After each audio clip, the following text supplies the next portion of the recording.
In this tutorial, we will create a new combination exercise.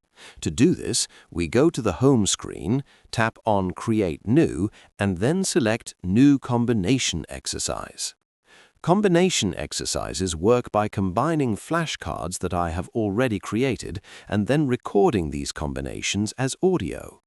On this screen, we could record the audio, but first we tap on Next to select the flashcards we want to combine. So we tap on Next. As in every screen, you can find a question mark icon at the top right. If you tap on it, you will see the Help menu. I highly recommend reading through this menu at least once to answer many questions and to get helpful tips and hints. Next to it, on the left, you will find a small icon that allows you to display keywords on the flashcards. The first tap shows only the first keyword of each flashcard. The second tap shows all keywords. The third tap shows the picture descriptions if available. And if I tap once more, nothing will be displayed again.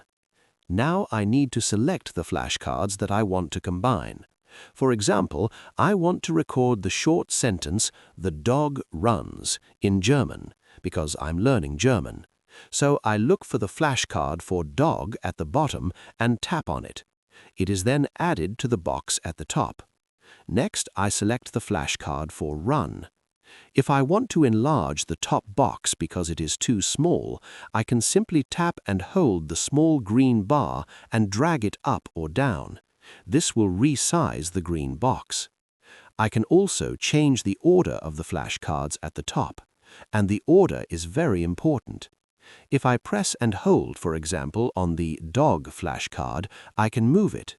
It makes sense to arrange the order according to the target language I am learning. If the sentence structure in the learning language were runs dog, then I would arrange the flashcards differently. But since we are learning German and the correct order there is the dog runs, we keep it like this. If I have many flashcards, it might take a long time to find the right one. That's why I can also use the keyword search to quickly find a flashcard. For example, if I search for dog, it will be displayed and I can simply tap on it.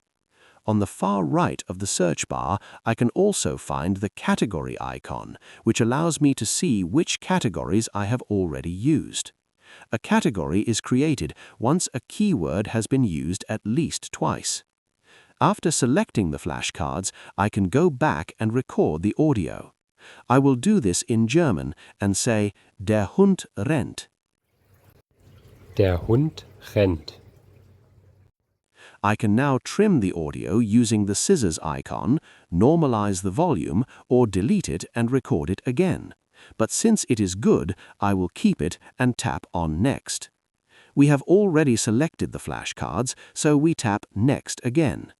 Now I can review everything, listen to the audio, and see the flashcards together. I now just need to assign keywords for this combination exercise. For combination exercises, it is helpful to organize them by topics, for example, verbs or animals. If I created this combination exercise in a specific session, it also makes sense to include the session number so that I can later practice all combination exercises from that session easily. In this example, I will name the keywords animal, verb, and session 2. When I tap on the plus icon, these keywords are added. Now I can simply tap on Save. After that, I can open the overview and see all my combination exercises. Have fun trying out combination exercises. And check out definitely the other tutorials to learn more about how the app works.